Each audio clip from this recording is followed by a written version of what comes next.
Everyone, thanks for coming. Sunny afternoon in Manchester. Welcome to Hollyoak House. Welcome to Co-operatives UK. My name's James. I head up the development team at Co-operatives UK. And I'm going to talk a little bit about that and that work, and a little bit more about who we are as a business and where you are in a minute. But I just want to introduce who else is in the room, and so hopefully to make sure you're all in the right space. There are no fire alarms planned. If anything should go off, if you could just make your way out of the door, turn right. And welcome to everyone online. I think we've got over 26 people attending online. So to everyone who's streaming this, there is a Q&A function. If you could just send your questions through. Colleagues in the room are going to be taking notes so that you can contribute to the discussion. Brill. So is everyone in the right place?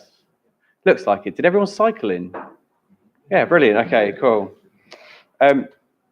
So who's in the room? You know, apart from yourselves, Co-operatives UK. We are the network body for all the cooperatives that exist in the UK at the moment. We've got colleagues from Co-op Cycle, a really exciting and hopefully a solution to perhaps some of the thinking that you're going through at the moment. We've got the IWW, or representation from the IWW, both online but also through a colleague here, Mark Simmons, who's also representing a co-op advisory body or a business advisor specific to co-ops called Co-op Culture. So you're all very welcome. I'm going to just spend a couple of minutes talking about who we are and why we've pulled this session together before handing over to Edith and Matt from Co-op Cycle to give you like a proper walkthrough of Co-op Cycle, their platform, what they've created, why they think it's useful. Today's really a discussion, so it's, you know, we want as many questions as possible. There's bits of paper on the table. You know, if you think of stuff along the way, can you jot it down? We're going to take records of all the questions that come in online. You know, one of the outputs of the session is going to be trying to make sure that as many of the questions you come up with are answered, so that we can sort of agree some common next steps. So this is who we are. We've been operating out of this building for 150 years, supporting the cooperative movement. Co-ops are really special. They tend to address real problems, real needs through a business solution.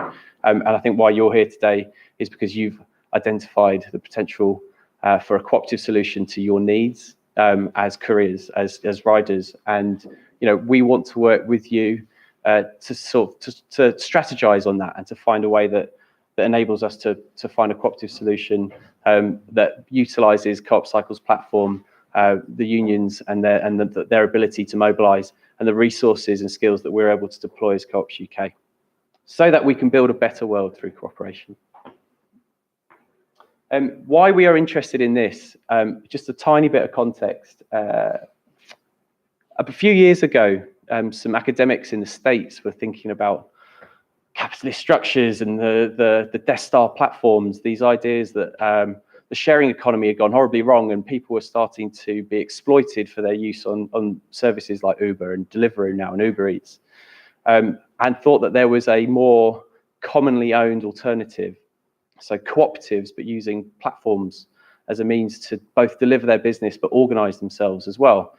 So they coined a term, platform co-ops. Now, it might seem a little bit academic, but it's actually galvanized a bit of a community around it. And there were some meetings both in New York and again in London that brought hundreds and hundreds of people from all over the world together to start talking about what they were doing in relation to platform co-ops. And there are platform co-ops emerging all over the world. These are businesses utilizing platforms for the benefit of their members, and their members are delivering a range of services, whether it's health and social care or taxis, or housing and accommodation. There are examples everywhere. So what we're working towards here is bringing potentially riders and cooperative solutions to the courier scenario into that movement. And here in the UK, that's all couched in a real effort hosted by Cooperatives UK and other partners to make the co-op economy in the UK more substantial. So at the moment, it's around £36 billion a year. It's a tiny proportion of our GDP, loathe the term, but we think there's real potential in genuine ownership structures, and we would love to see more co-ops sort of come out as a result of of addressing real problems, real challenges that people are facing on a day-to-day basis. And I think this has real potential to do that. So for us, it's really exciting because we see it as part of a broader ecosystem, broader network, but that also means it leverages in relationships, support, opportunities. So this is not just a little project that's happening in isolation, it's part of something much bigger. And you're very welcome to be part of that. And hopefully this is the start of a much longer conversation in that space. I wanted to give just a definition of what I mean by platform co-op, just to give you some boundaries of what we think it is. We are proposing that this is the sort of international recognised definition of a platform co-op. But really, it's about making sure that the people contributing to the platform, the people generating the wealth, the value of that platform, are the people who benefit from it. And at the moment, I'm sure you'll all agree, is that you might be working your socks off, generating all the activity, but not really benefiting from that activity in fair terms. But those fair terms come with a cost. It's participation, it's ownership, it's about being really engaged in your new model. So cooperatives might provide a solution, but those solutions, require people to really commit to that and to invest both their time and social capital and et cetera to make them mobilise, to get them off the ground. We offer business support to co-ops. So, if something comes out of this as a result of today's conversation, we will want to try and support you. You're not on your own. We run a business support program called The Hive. There's loads of resources on there that you can just to learn about what a co-op is and stuff. It provides direct business support to help get business plans in shape. It helps you register as a legal entity. It helps train you to understand your legal responsibilities as a co-op and how to function effectively as a cooperative. I would recommend you take a look. We're really grateful that the Co-op Bank sponsor that program, and we hope that we can utilise those resources to support next steps with you lot. And today, or part of today, is about understanding what that might look like, so that we can start having that conversation. We ran a program earlier this year dedicated to platform co-ops. It was an accelerator program, and we worked with 8 co-ops in the UK who were all developing platform solutions across a range of sectors. Now, one of them happened to be a taxi firm, so an alternative to Uber down in Brighton, who are really starting to take off. We work with this health and social care group where users of care and providers of care use a platform to broker that relationship rather than it being a top-down, you will be treated by this individual. There's a wealth of opportunity, and we'll be running this program again in the new year. We're not quite sure when yet, and we're not quite sure what its criteria for entry will be, but I do think that there's an opportunity for groups that establish themselves as co-ops, rider co-ops, may well benefit from participating in this program. So it's another Hive-funded program, another resource that will be available out there for you.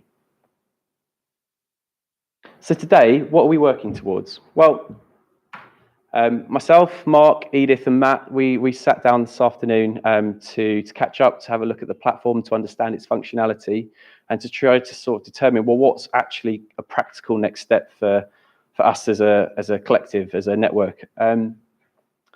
Co-ops UK and Co-op Cycle, the IWW network, hopefully, and certainly Co-op Culture, are really interested in identifying new co-ops. We would love it if, as a result of this, whether it be 2 weeks, 2 months, or a couple of years down the line, new co-ops started to emerge as a result of us coming together and talking about this, because we think co-ops are a really great solution to some of those problems. We want to provide you an outline of the resources available and have a bit more of a detailed discussion, so you can understand, how do I access that? What does it mean in order to participate in a program of support or to go and speak to a co-op advisor?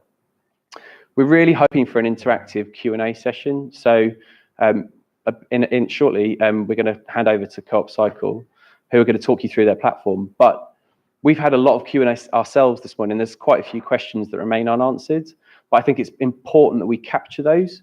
And so what we're going to be doing today is collating your questions. So if you could jot them down as they come up, and then we're going to be trying to, the ones that we can't answer today, we'll be feeding back. So after the event, there'll be a summary of the event. The video will be available online, and we will provide a summary to all those questions where we can, so that you know what's available, etc., in terms of next steps.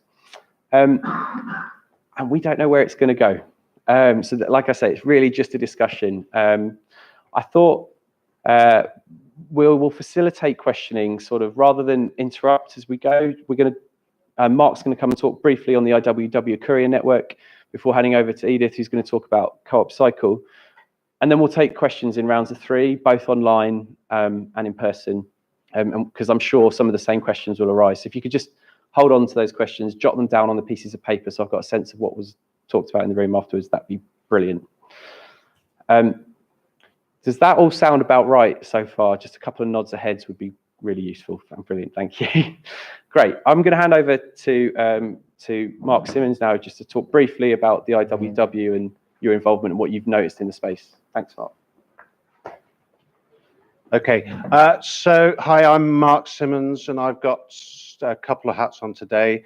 So as James said, I'm part of Co-op culture. So my job is basically to help people set up co-ops, and I do that with bakeries, with shops, with farms, with energy companies, and also hopefully now with courier cooperatives as well.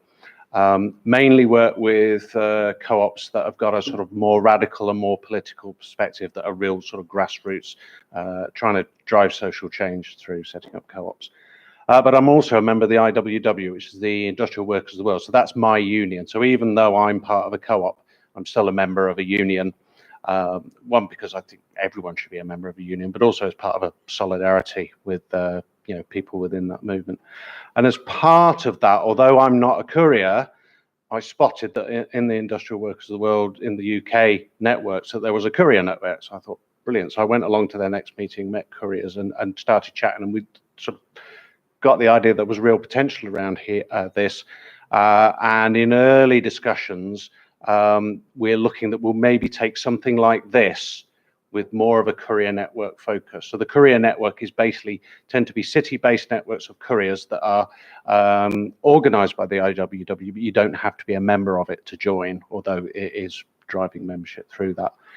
The courier network were going to be here, Chris from the courier network was going to be here, but unfortunately he hasn't been able to come. So I'm winging it a bit as the courier network person. Is there anyone here from the network who wants to wave at me?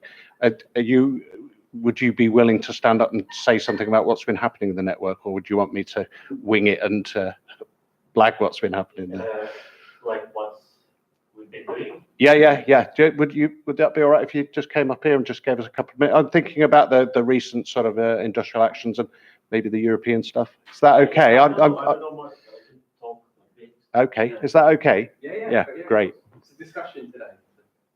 Brilliant. And then I'll jump back in. Yeah, thank you. Okay.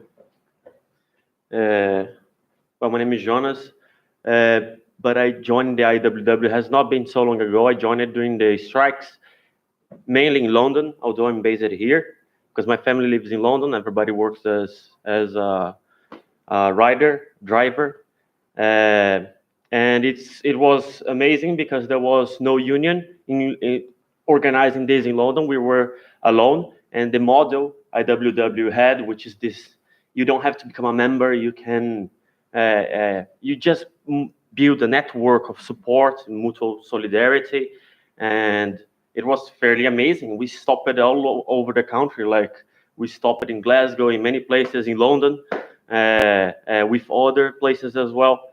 Yeah, I don't know. I mean, the model we use is yes. Okay, great.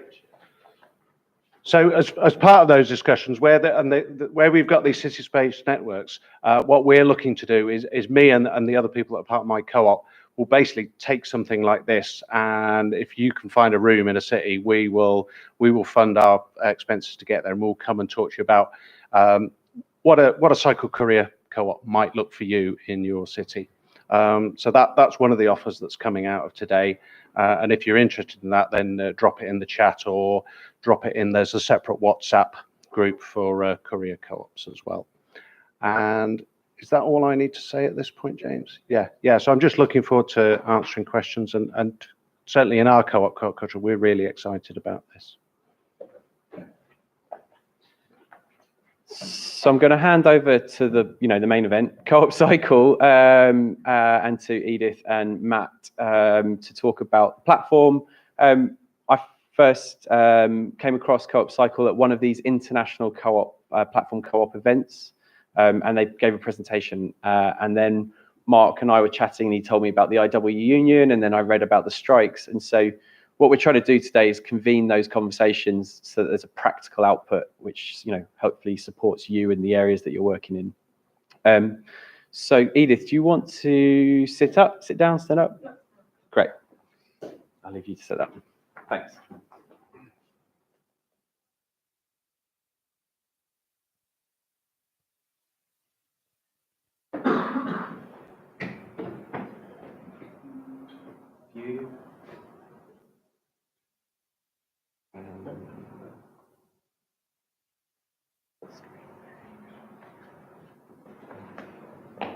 Okay, so I'm Edith from Co-op Cycle.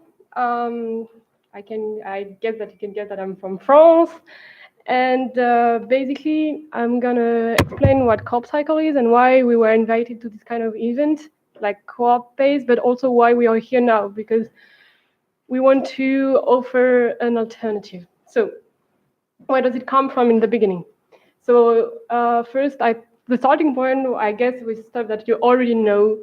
Basically, that delivery riders right now is kind of an embodiment of the gig economy in the sense of several senses.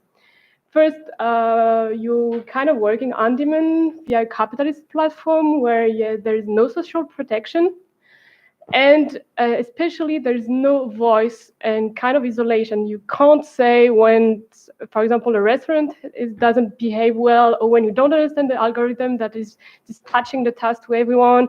There is no ownership about the platform that is actually kind of your employer. So you're completely submitted to it. And we were like, no, that's not fair. That's not right. And moreover, this system for us undermine something that we kind of care about it, which is the welfare system. So more broadly speaking, all the Deliveroo, Uber Eats, and Foodora are really undermining the whole work that has been done for 100 years old, 100 years, that is protecting the workers. So it was really important to find some way through it. And another point is that it's really fragile economy, this food tech. When I'm speaking about food tech, I guess that you know what I mean. It's a winner takes all, and I don't know if you heard about Take It Easy, that was doing exactly the same thing as Deliveroo, but they went bankrupt like 2 years ago. And Foodora, that is same stuff as Deliveroo again, kind of, has said this summer that it's going to withdraw from France, Australia, and the Netherlands because it's not sustainable for an activity. So from these two sides of the problem, we thought about something else. It begins not this summer, but the summer before, and there was a lot of discontent. I think you saw it here in front. There were a lot of strikes going on. It was really interesting what they did in France. Their collective actions and a union in Paris, just for riders from Deliveroo and Foodora to protect them.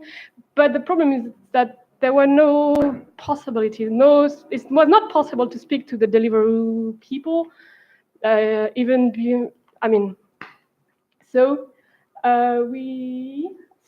We kind of thought about gathering together. So what is we, a small group of activists? We're about 20 working together. We were based in France at the beginning, and we are coming from really diverse backgrounds. So what we gathered around is really around one idea, and not where we're coming from, but really around the idea of creating an alternative model where riders are the cornerstone of the delivery activities and not the profit or whatever, but really the work itself. So what are we promoting, advocating for is basically, so you see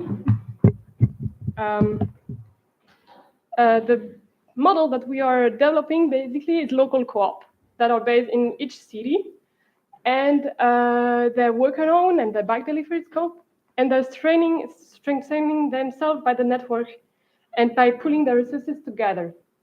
Right now, where we are at, we are building the network. There is already 22 local co-ops across Europe, all Europe, 60 riders, and 1.2 million euros of turnover. What are we developing? There is different services that we are developing. Basically, first, a platform. The main subject about one subject about the platform is the software. So I'm going to show after this presentation what is the software that we are developing and how you can just use it. But what is interesting with the platform or network is also that you can have more bargaining powers. And that is also in, for example, book purchases of bikes, of helmets, of stuff like that, because you can have discount because you're bigger. And it's not when you're a little co-op that you can have this bargaining power.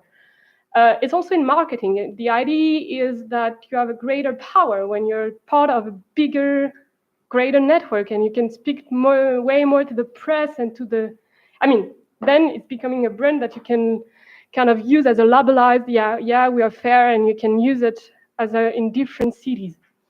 It's also about answering global scale requests for tender. For example, we are bargaining right now, negotiating whatever, in France with a supermarket that is called Bio Co-op, Bio Co-op, organical supermarket, and the fact that they have supermarkets in every cities. So the idea would be that Coop Cycle would deliver for every supermarkets in each cities.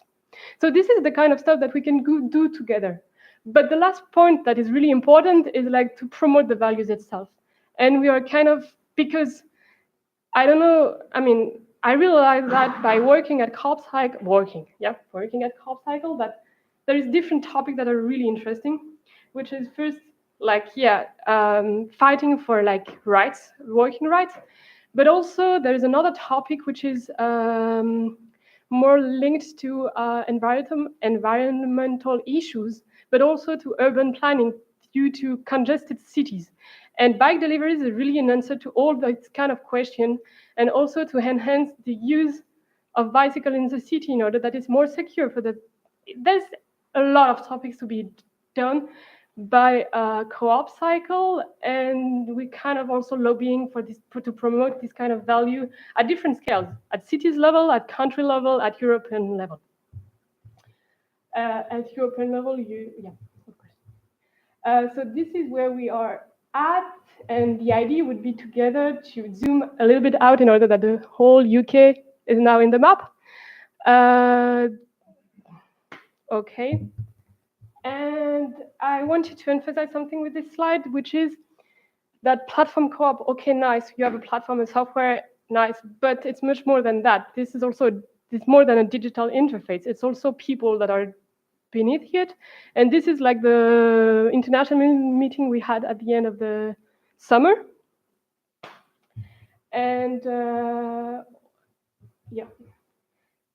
I list some challenges here just to let you know about the kind of stuff that we're thinking about it, but there's so many more. First, there is economical challenges. So food tech by itself is not sustainable. Because it's not by doing deliveries of little food burgers each lunch and each dinner that you can have a real activity. But it does answer to a need, because there is deliveries of food. So the idea is to integrate it to a broader frame where you can deliver a lot of different stuff, with cargo bike, bigger amount of things. And for example, in near Brussels, they also delivered chicken, real chicken, because they have already a suspension system in their own legs. So it was easy to deliver them. Yeah. But yeah, there's definitely new markets to open, and kind of interesting market, I guess. There is also a legal question, but it's how to protect the digital platform against capitalist companies. So we made up a license, and we are working with UK Co-op in order to see if it's working if it's does the job properly. And what's now, so UK context, I think you can present it by yourself, actually. Yeah. Please. Yeah, go for it.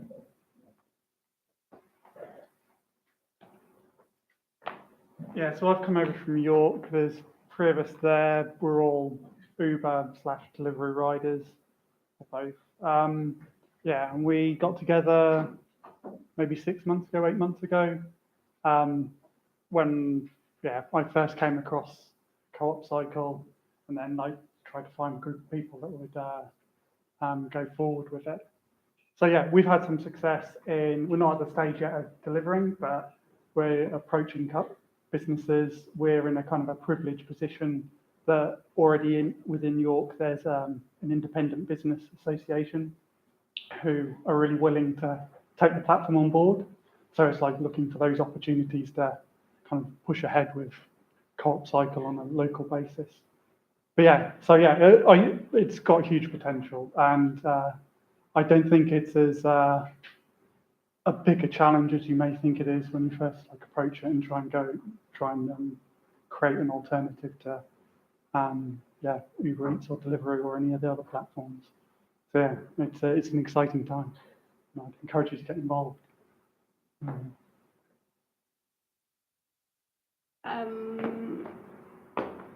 So, and in Canterbury, there's also like a project that is being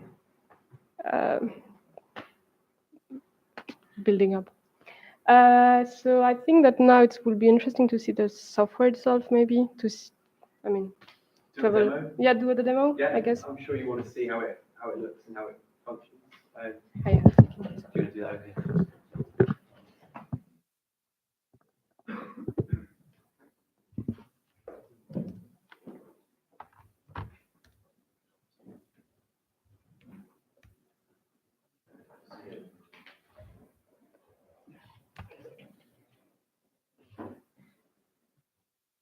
Okay. Yeah. Ah. Okay. So I don't think. Okay, no worries. So what is the software? There is a web-based interface, and there is app for couriers and app for couriers and app for restaurants. So here I'm gonna show you the web-based interface. Basically, there is when you're going directly into it. So everything that I'm showing right now is on the demo. So you can do it. You can find it easily on the internet. So yeah. So you have here for the final client, which will be like someone that want to order food, it really looks like Deliveroo. So I don't want to go too much into details about that. I'm not, yeah, you can, easily. So I want to emphasize that actually what is the software is both an e-shop part, like the food tech part, or for ordering from shops, but there is also all the logistic part, which is more to dispatch the task among the riders. So I'm logged in as an admin, so now you can see everything that is linked to admin system. So on the platform, there is a different role that you can undertake. For example, I'm going to add a user just to let you know, to show you. Basically, there is different account types, which is users, like you are ordering food tech or stuff from the shop, couriers, restaurant, or store. So this is the role that you can have on the platform. Here, since it's the demo, everything is already pre-populated, so I don't have to create everything, but when you're setting it up for your own business, you have to set it up. So the settings of the platform, first it now handles the pounds, so you can use it. So I wanted to show you the pricing. What is the pricing? It's basically coming out of the contract that the local co-op has made with a restaurant or a shop. And here you can just enter what is the pricing that you set it up contractual wise with with the shop, whatever. So you give it name, of course, and the rules are really flexible because we figured out that there is so many different. Each restaurant wants to do its own stuff, and you can do it here. Like if you're each restaurant, I mean, each rider co-op wants to do his own tarification or pricing. So you can do it based on distance, weight, bike type, because bike type there is cargo type or normal bike or electrical bike. And pickup address, drop-off address is if you want to delimit a zone, like different zone, depending. I mean, you want to make the price dependent on the zone of the deliveries, of the picking up or the dropping off. So I already set up, or we can set up together. I already set up like a pricing based on the distance.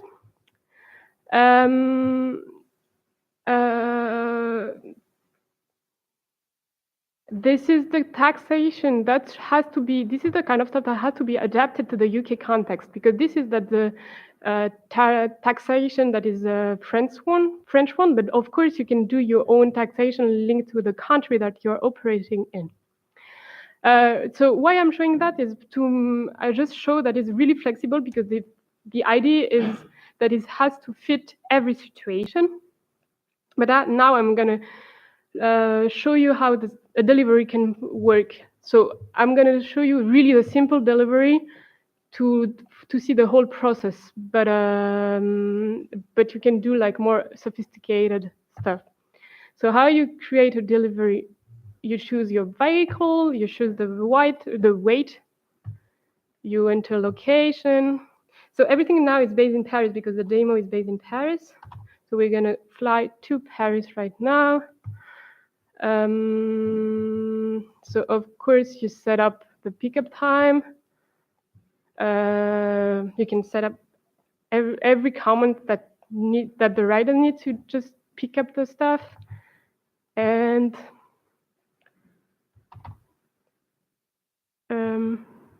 drop off, and then you choose the pricing, because it can depend on, you can have several pricing depending on the shop or the kind of stuff that you want to do.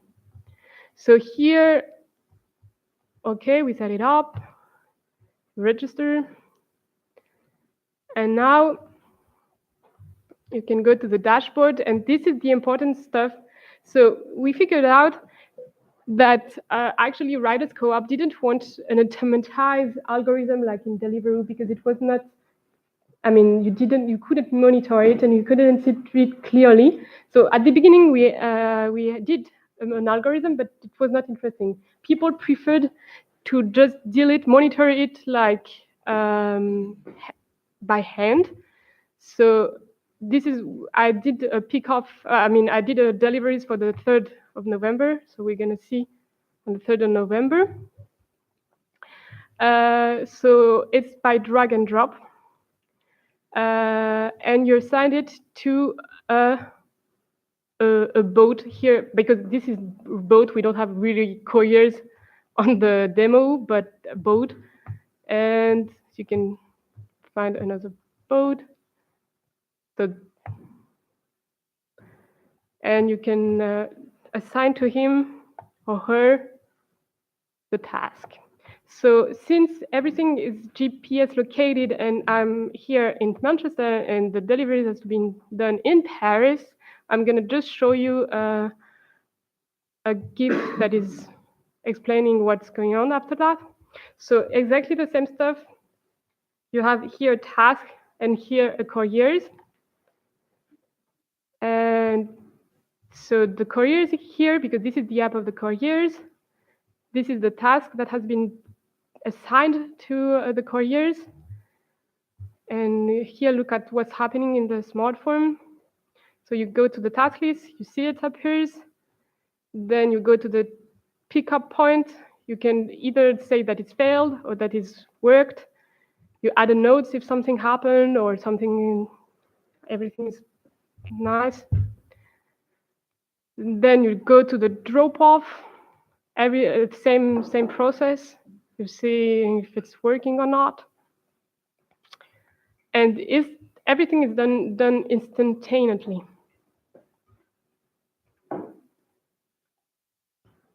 And since it didn't work, this is flag it out. So here you have like a broad, simple overview of what you can do with a platform, but there is several other stuff that I could show you, but I think it's better now to have a discussion. But just to let you know, there's the restaurant side with the app for the restaurants that can take orders or that can take food orders and then directly populate it here in the task, and the admin just dispatch it to one of the couriers. There's a shop side, and also there's a multi-delivery task, because you don't want each time to enter specific deliveries. If, for example, you have like a routine, because every Monday morning you have to deliver chicken, you just populate like an Excel file with every information, and it just directly create the task for you, and then you assign it to the riders. This is for the zoning. I guess that you're aware of this kind of stuff with the Deliveroo, because it works by zoning as well. And that's all. No, there is something else that I wanted to say, and it's important. So we developed it in-house, of course, and because the idea is it to be completely tailored to the need of the riders. And that is something that is different from software that you can find on the market. And basically, it's completely based on the feedback that we got from the riders cycling. So, and that's part of the voice process that I was speaking about, is that you completely have a discussion going on forth and back with developers, and then it can completely fit the needs of your situation, and it makes it flexible to adapt to every context-specific situation. That's, broadly speaking, what I wanted to show. Brilliant. So, thank you, Edith. So it's a really versatile, well-established, polished equivalent. I'm hoping you'll have seen a lot of similar characteristics, functionality, as well as some additional functionality, stuff that you really like that's maybe not in your current platform. I really hope we can just have a conversation now, because we spent hours this morning talking about the nuances and some of the specifics, and I'm sure you've got some questions. Both about how the functionality of the platform, but also what does it mean to be a co-op? How do you get from just being a bunch of riders in a city who don't like the current status quo to being an alternative utilizing this platform? And I think that journey isn't mapped. There isn't an out of the box, off the peg solution that says this is how you do it, because it can be unique to your context, and the platform itself can be unique to your context. So yeah, maybe we can field questions. Online, it's been quite busy because they get the privilege of chatting while we're talking. But does anyone have any immediate questions for Edith, Mark, myself, Matt, about what you've seen, how it works? Great. Jonas, thank you for talking to us. Actually, many questions, so I'll try to be short. It's very interesting. I really want to know more about it. The first thing is that how many riders do you have per call? Because you said like 22 calls and 60 riders, So the question was how many riders per co-op? So it can vary from 2-3 to 10 actually. Okay. And that's something that I forgot to say, is that 2-3 is already, that 3 is already you can already work out in a city with 3 people. Not in Paris, but yeah. Okay. Can I make the other question? Yeah, For it. Okay. The other is how are the shares divided? Because like Uber takes 20%. How? So the question is, how are the shares divided? So that's a perfect question in the sense of this is part of what is a cooperative. You decide what the shares are, and you decide with the restaurant, and this is part of the negotiation and the business activity. So it's completely different of being independent. This independent status. No, you're completely part of making an economical activity, and it's part of contract basics. Like so, but you're doing the own contract, and not Deliveroo that imposes to you what is the contract. Okay, so yeah, it's so,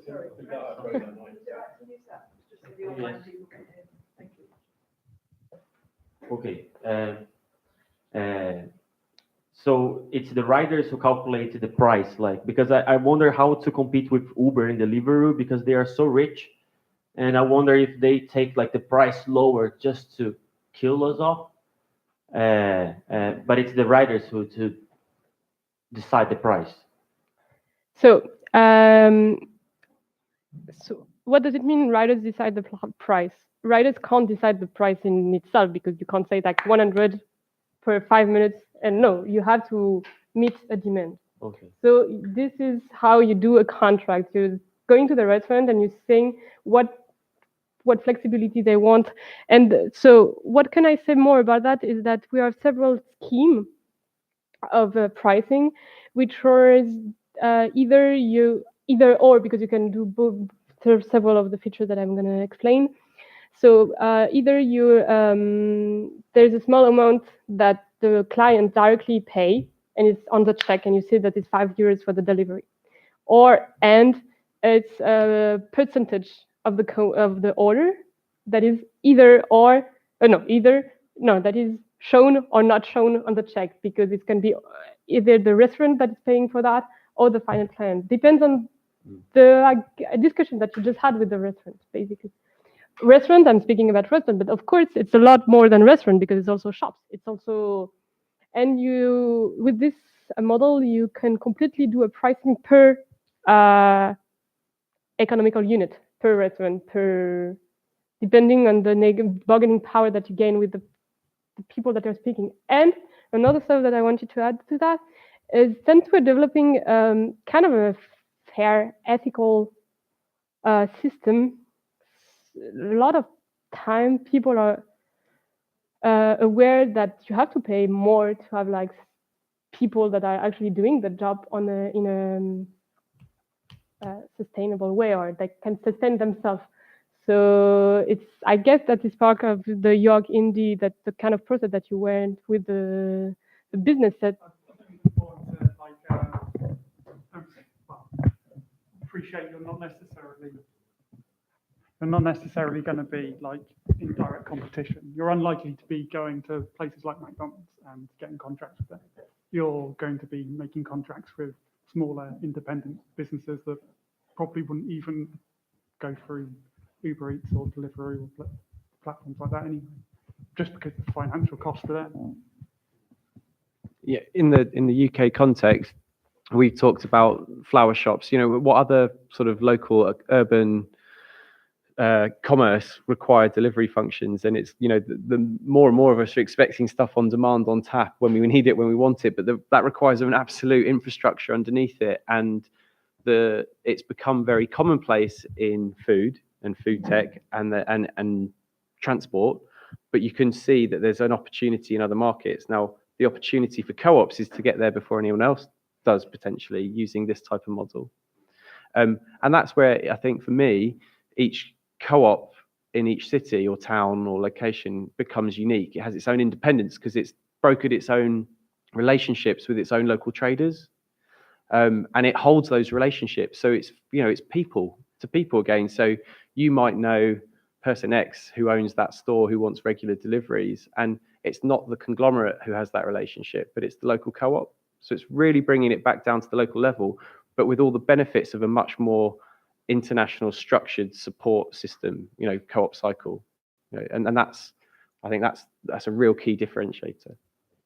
Can I just chip in something there? So as part of my work, I'm seeing a real growing sort of solidarity economies growing up with geographical bases, and those businesses wouldn't touch Deliveroo with a barge pole. So there's a massive opportunity there around this sort of emerging solidarity economy that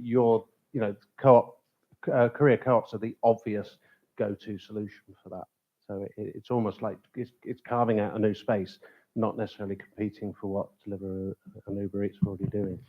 One of the other things that Edith mentioned this morning is quite a few riders are still continuing to deliver for some of the established platforms, but also have this on their, it's as an alternative, and it's a progressive switch. It's not an one or the other, because everyone's got to find a sort of a system that works for them. And I think that again is dependent on the amount of market space you can enter, or the types of relationships you can broker in your area, and how much demand you can generate. But also know that you've probably got a backstop and an alternative. Because like Uber in London, it's mainly McDonald's, or mainly McDonald's. So like the idea of the co-op would be to target these other places, not McDonald's. So it would be, okay, so it's not a direct competition with Uber. So if you want, you can do a direct competition with Uber, but for me, it's like not. You don't care about Uber anymore. You want to do your own business. I mean, like, let Uber doing their shit with themselves, and just if you want to deliver McDonald's, that's fair for you. But I mean, you do your own business. So I prefer delivering chicken, I guess, than a McDonald's burger. But I mean, it's up to you. Basically. Yeah, thank you. Can I just ask a kind of naive question about co-ops in general? And it seems to me that a lot of the issues with the gig economy is this misclassification as independent contractors, as self-employed, whereas actually with workers, right? That's what a lot of people are kind of saying. It's not like being fully employed, but you operate in that worker status. Flexibility, but with protection. How does this work when it comes to a co-op? Is there a danger of still being self-employed, which just repeats the employment relation that's so bogus? Or is it that there's kind of an alternative rather than just a kind of more ethical version of the same, if that makes sense? Yeah. Can I just tee it up? Yeah. Go for it. One of the beauties of co-ops, but also one of the potential barriers of co-ops is that they can be so many different things. And so we talked a lot about this this morning, about what's the best or most appropriate model. The truth is, the local co-op gets to make that decision, right? And it might be that there's a blend of both. But Mark, go on. Maybe you can provide some context. So, as usual, the naive questions are the best questions, really. So the real answer is it's up to you. So it's possible to set up worker cooperatives where you have a conventional employment relationship, or like my co-op culture, I have a self-employed relationship with it, but that works for me, and I'm in control of that self-employed relationship. So if there's any exploitation, it's me exploiting myself, really. It's not someone extracting my value and taking it away. So the answer is, one, we don't know exactly what's going to be the best model. Maybe that we'll get people setting up different models, and it'll be a bit like an ecosystem. We'll see which one works best in the UK context. Because the nice thing about the self-employed thing, if I don't want to go to work today, I don't go to work today. So it's nice to have that flexibility. Yeah. So that's also the thing with worker status. If I'm a worker and I don't want to go to work today, I don't have to. And that's part of like dispelling this myth. But yeah, thank you. Kind of half formed, but I mean, it just seems that I think I wrote 3 of the 4. Sorry, I think I wrote the half formed thoughts. I only half want to speak to the mic. I think I only wrote 3 of the 4 like problems that you had with the gig economy down, but so one was that it was work on demand, so it was not necessarily looking after the employee's interest, rather the business interest. One was no social protection, so you don't get sick leave and that sort of stuff, I guess. And then the other was the damage to the welfare system. if you intend to expand it to the level where you are actually dealing with these big societal issues, I don't understand how you can. And if you look at how our we work for, a lot of us here work for Stuart. It's quite a small delivery organization, but Uber, Deliveroo all work for these big, all make deals with these big organizations like McDonald's, because that's where there is work, and that's how they can employ the most number of people. And again, if you are just dealing with people who are all self-employed, still, you're not dealing with how do you get taxes for the government, because I don't really fully understand the economics of it. But that's where the problem is with damage to the welfare system, because you have so many people who are working on independent, self-employed contracts. You don't the system of taxation that would have applied to your standard employee doesn't apply anymore. So if it's just a boutique courier system, it doesn't apply to just any of these things. And if it's still self-employed, I don't really see how you're solving that issue either. I just don't think really. So quickly come back on that. If the co-op makes a profit, then it will pay corporation tax. As a self-employed person working for the co-op, I would fill out a self-assessment tax return. So I pay tax as a self-employed person. And as an employee, then there would be the PAYE and the corporation tax. So however you do it, there's a tax take on what happens. So it's not a way of fiddling out, out of basically fair tax, which is something that co-ops are quite into. But again, exactly what thing you set up will come down to the members of the co-op, and they can change it as they go along as well, which is the beauty. Also to think about the standard working conditions you set within your own co-op. So the base rate of pay you put into place. So are you paying living wage, national, what are you trying to do? Are you paying rock bottom prices because that maximizes profit? Well, if you're the ones benefiting from the profit, then the thinking through how you set your base rates, etc., would change. So you're removing the extraction to a large platform conglomerate that's swindling its tax affairs. You're taking that out of the equation.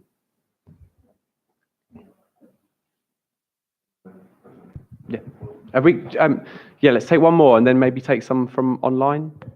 Great. Yeah. I also just don't really know how these organisations make money as it is. I don't know how effective Stuart is. It's quite new. I know there's a lot of venture capital investment in it. I don't know if that means that there actually exists lots more money in waiting to be made just in the business, and if in a year's time they'll be able to start making loads of profit themselves.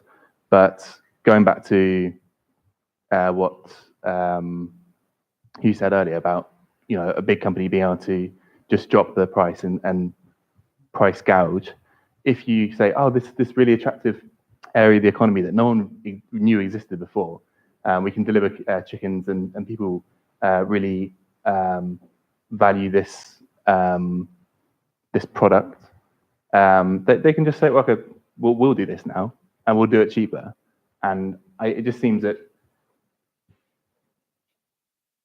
if you're wanting to look after, take one of the problems, social protection, you can offer lots of you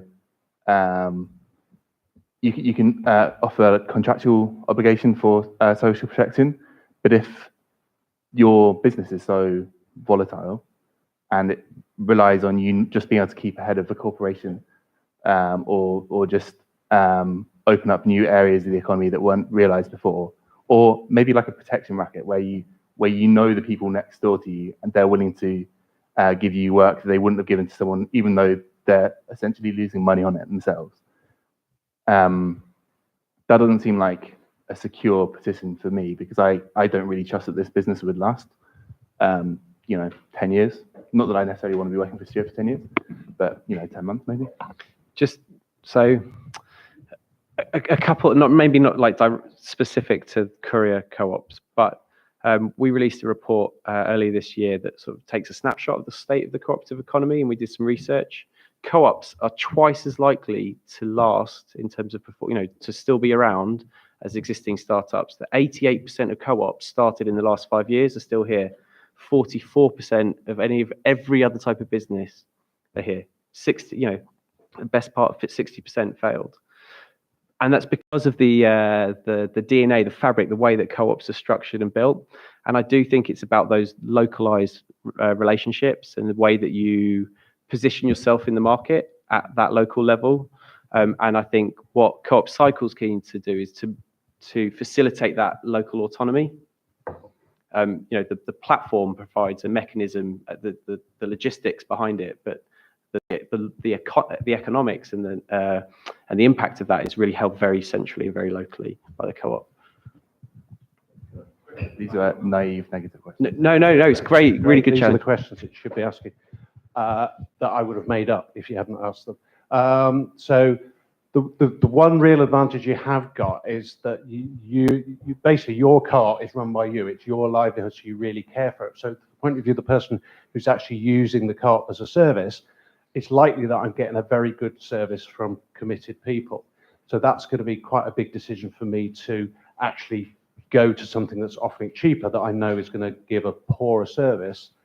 But also it's something that I can use in my own marketing as well. So if the fact that I can say that the Manchester Cycle Co-op is delivering our produce, that's something that works really well for me if I'm in that area. For McDonald's, it probably, well, even for McDonald's, they'd quite like it. But there's all sorts of opportunities around this, and it can work, but maybe not in that direct head-to-head competition, where, as you say, they can just undercut you. And probably a lot of them are just burning money at the moment to get market share. They're not profitable. So basically, we have to establish outside of that.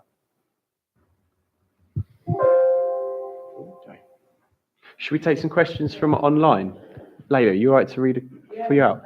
We've had, just to say, we've had some interest, or people watching from like Cardiff, Canterbury, Southampton, Scotland, Bristol, Manchester, and France as well. We've got a great example. Arthur from Bordeaux says that he's a courier in Bordeaux, and they started a co-op with Co-op Cycle just a year ago, and they're now got 4 employees, and in January they're all hoping to be full-time employees. So that's really good. Really good story. Yeah. There's your camera. Someone's asking if it's, I mean, obviously this, if this is just cyclists or if the vehicles as well, because this person is works for a friend's takeaway at the moment, but is interested in expanding his offer beyond to other takeaways. I think that Co-op Cycle is also it's also an answer to all the problem of polluting or last mile delivery, the pollution of the last mile delivery in urban, where there's a lot of cars and trucks and it's just congested cities. And so I don't think that cars is a sustainable activity. Me personally, I don't think that cars is a sustainable activity for like this kind of deliveries. And Co-op Cycle was built to for bike deliveries, also electrical bike, of course, but I'm not sure that as Co-op Cycle Group we have really a position about that. We still have to figure it out, because this is part of the interesting but complicating side of Co-op Cycle, is that we have to find a governance where everyone is agreed on this kind of statement that is bicycle and not cars at all. And we are now transitioning to have all the 22 local co-ops discussing together in working groups. But so therefore, for some specific questions, it's difficult to directly answer for the sake of the whole network. Okay, we've got quite a few more, if it's all right, to go through them. Someone, and your colleague Alex is online, so he's answering a lot. Alex, I wanted to say. He's answering a lot of the questions for the online viewers, but obviously these are relevant to you guys as well. But does it cost the co-ops anything to use Co-op Cycle?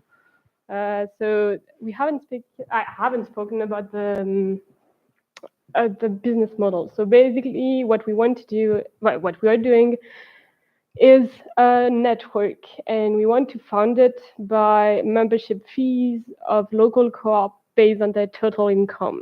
And when we're speaking about that on the international meeting with the local co-op that are already part of the network, they were completely happy and enthusiastic about this kind of sustainable way of funding the network itself. Right now, since we are still an association of volunteers, it's not, you can be a local co-op and not pay for COP cycle right now, but this is not the way we're thinking about it. And what we are in mind is that the people in the association right now are not there forever, because this was our political claim. We wanted to set up ethical framework for this kind of back deliveries, but in the future, the near future, the idea is that as people, either people from local co-ops that want to be that want to work for the European network, and they're going to be subsidized by every local co-op for doing the work for everyone. So for sustain this kind of activity, I'm repeating what I just said. It will be a membership fee that has to be set up by further discussion in working groups with local co-ops. And another kind of practical one was how are the payments processed from customers to the shop and then to the riders? So this is completely available on the platform. It's done with external services that is called Stripe. I don't know if people knows about it. And what's really nice with Stripe is that it can directly from the order of the client dispatch the money to the riders, to the co-op, and to the restaurant directly, according to the rule that you already set up in the contract with the restaurant. So giving 20% to the riders and 80% to the restaurant, for example. And it's doing backhand, so it's directly going to the bank account without further problems. Yeah. So in order for that to happen, the local co-op needs a bank account, so to take receipt of the funds, and that's why sort of formalizing your organization at a local level is probably quite key. So Matt, you guys have set up a bank account in York, right? Yeah. So you do need to take your local business, treat it like a local business. It's just that you happen to access your platform through a fee, and not only do you have to do you pay that fee, but you also get a say at how that platform's developed, because you're part of the cooperative, the broader cooperative network, which is it's that voice that people want screaming for, to be perfectly honest. Should we take some more questions from in, or is there any more online? There are a couple more, mainly comments. But so as Nathan in Southampton, who's a corporate development advisor as well, is saying that maybe small local ethical businesses might be a good key starting market for this kind of thing, rather than like I think what you're saying about kind of taking on the likes of Uber, Uber and Deliveroo customers. There are 7,000 co-ops, sort of co-op businesses in the UK. I don't mean co-op stores where you can buy your tea and coffee. There are 7,000. And you can search for them online on our website. So you could see how many local stores or businesses are in your area and start making those. As an initial inquiry. That's a tiny proportion of your potential market. And then I think you've answered this online as well, Mark. It's just that there's obviously a lot of interest in this kind of event, and you're talking about maybe a roadshow of sorts. Yeah, so talking with the IWW Couriers network at the moment, we've sort of penciled in Bristol, Cardiff, Edinburgh and Glasgow, but are open to more. So basically we're going to give our time for free for that from our co-op, and hopefully fund our travel through that, through the Worker Co-op Solidarity Fund. And all we'd need is whatever the local group was to basically find a room for us to talk to people in. So happy to consider going to other places, especially Manchester, because that's not far for me to come. Yeah. Do we have any other questions? We've got plenty of time. This is really about a conversation. Don't want anyone to sort of leave without thinking they've had the opportunity, and not to really silo it off into little one-on-one conversations, because that means that everyone online won't benefit from that. But any other ideas at this stage? Questions? Thanks. Hi. We've been having discussions recently about sort of trying to form something like this, but we've also been thinking about trying to source a space for not only delivery activities, but also like workshops, things as such. I was just wondering if any other co-ops have had any experience doing that kind of thing or implementing that with sort of council funding or anything like that.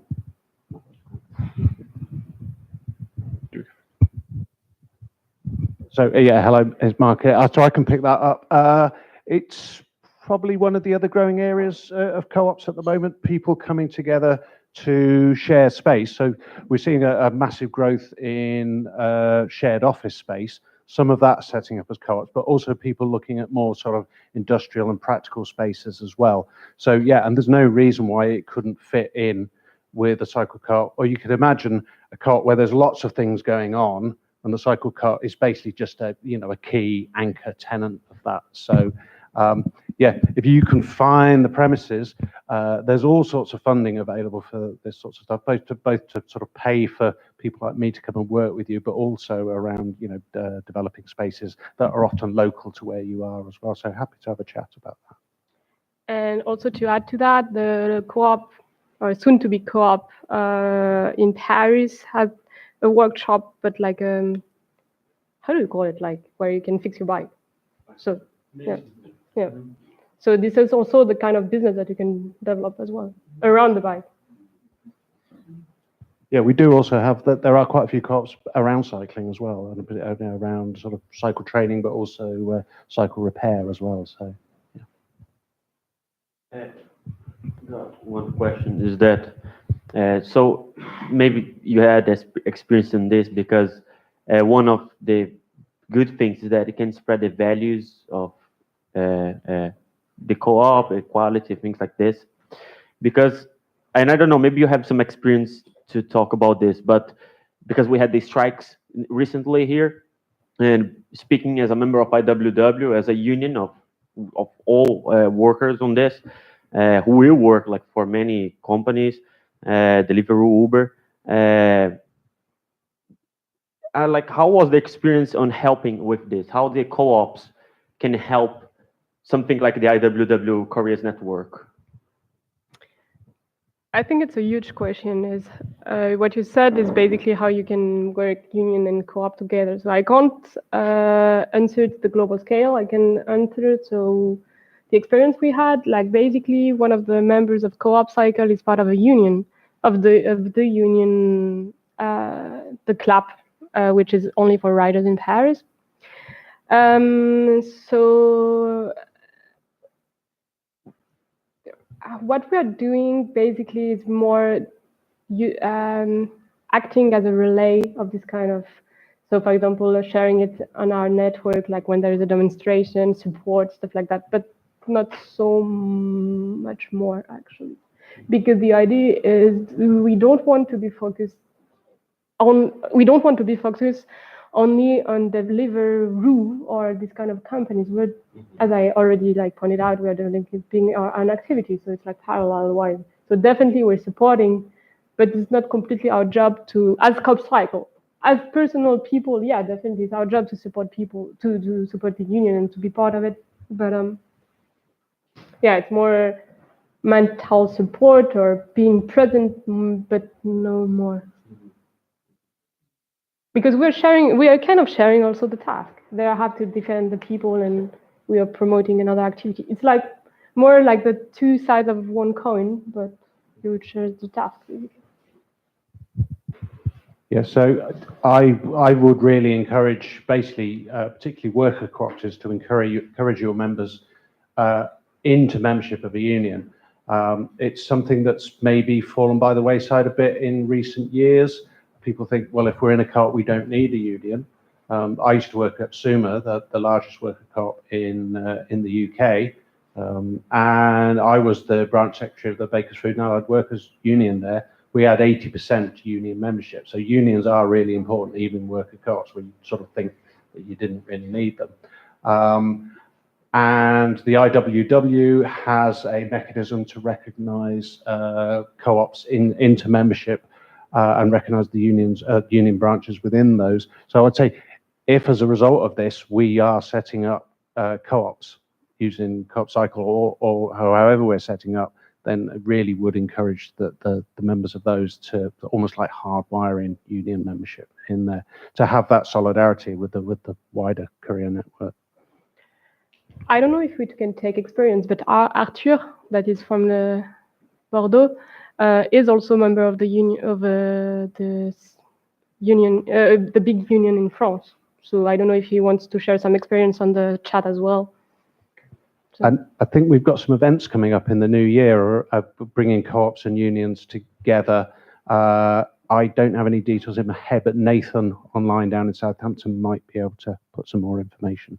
We can try and circulate those sort of following this. Anyone with any other sort of questions, ideas? Yeah, we had a couple. I think at some point before we round up, it'd be good to understand maybe what some good steps would be, like, you know, yourselves looking, and because a few people are asking some quite specific questions online. Obviously, we've mentioned like places like the Hive for support, but there's one question specifically now around kind of governance and what models and, you know, that co-op cycle co-ops might take or courier co-ops might take. And maybe that's a bit much for now, but I don't know, in terms of talking about what the next steps might be, that might be the next thing if we can get some information out to people. So as I said at the beginning, I think today we were trying to start the conversation, get people interested. Mark is going to summarise some of this on behalf of the union. We're going to work with Mark to pull that together, take any of the questions you've jotted down, frame it as a sort of a next step. So I mean, for me, I think it's about, you know, for some people, it's about having a bit more of an understanding about what it means to commit to being a co-op, because it's a commitment. And if that's the question, if that's the case, then it's spending time one-on-one, just trying to, you know, with you and your group and your potential co-op, and trying to talk you through some of the details. It's also framing how that co-op might work with Co-op Cycle, and Co-ops UK are trying to help get a UK license document that enables you to just access the platform and start trading. And we'll also outline what we can provide either through the Hive or potentially other programs in terms of business support. So, you know, we're not just saying go and start co-ops and off you go. We're saying go and start co-ops, right? Go start lots of co-ops. Let's try and use and develop examples that we can sort of show to other people that it can work. But we're going to sort of give you a bit of a step-by-step guide to where we can come in and what can be done. You know, this is a potentially quite a low capital new business, right? Because if you were a bunch of riders who wanted to build your own platform, you'd need to find a lot of money or have the skills to develop a platform. I mean, huge amounts of hard work have been done for you, and the other groups that I talked about at the start of the session are searching for money, and I'm talking six-figure sums to get their platforms built. You've got a workable, really polished platform here, a real opportunity to piggyback off. And none of the volunteers and activists have been paid for this work so far. You know, it's a real commitment. You'd pay hundreds of thousands to get an equivalent built. So we've, you know, Co-op Cycle have removed a huge complexity out of the equation, and now you can focus on organising yourself and getting a local model that works for you. And because you're part of a network, you can talk to the groups in Paris, Bordeaux, York, Canterbury. How did you market your local co-op? You know, what did you do? How did you frame those conversations with the local stores? And I think that network's really important, and Co-ops UK want to help facilitate and convene that discussion to keep it going forwards. Can I just come in briefly Yeah. on legal structure? Because I run workshops where I spend the whole day talking about legal structures, because there's a lot of different ones you can use in the UK. I'm quite happy to have those conversations offline. Nathan, if you stick our info@ email address in the chat, if you want to email us and talk about legal structures, we'll talk about it all day. But it does come down to basically designing the legal structure that fits best what you want to do. You know, that sort of self-employed employee thing. How are you going to finance yourself? It can even come down to which bit of the UK you're in as well. But think of them like tools in the box. There will be something there that will work for you. It's more important designing the interpersonal stuff, how you want to do it, what's your product going to look like, and things like that. I kind of feel like we're coming to a natural end. You know, we'd put quite a bit of time in this because we didn't know how many people were going to turn up online or how many people were going to turn up in person. I'm really pleased that you did. I'm really grateful that you did.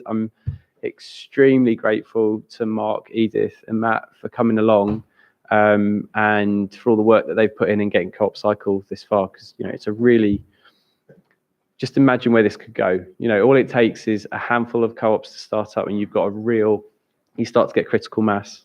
And I think that's what we're trying to help. It seems to have happened in France, and we could probably do it here. I will happily sit around for a bit if there's anyone who's got any sort of burning questions that felt like they didn't want to raise in the forum. I will share contact details. I have all your emails as a result of signing up on the system, so we'll share that document. It'll probably be a week or two before that's summarized and available to share. We'll send the links, we'll send copies of the slides if they're of interest, and make sure that we continue the conversation. Does that sound all right? Yes.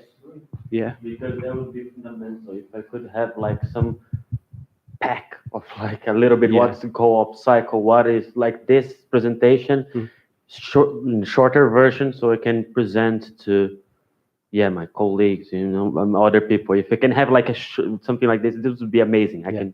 Edith was saying earlier that they're in the development of a Co-op Cycle out of the box sort of pack, intro pack, sort of what you might need. That's stuff that needs to be developed. That's stuff that takes time and resources, and at the moment it's all happening with sweat equity rather than cash. So we'll try and do what we can, and let's just keep talking. So I've undertaken to write this up for the IWW Couriers Network, which I'll do. But we're also going to send that out within this group as well. But if you do want to join the IWW Couriers Network as well, then I would encourage you to. Thanks to everyone who participated online. We don't do this very often, the online stuff, so it's nice to see that it works. So we can try it again. Brilliant. Thanks very much, everyone. Great. There's lots.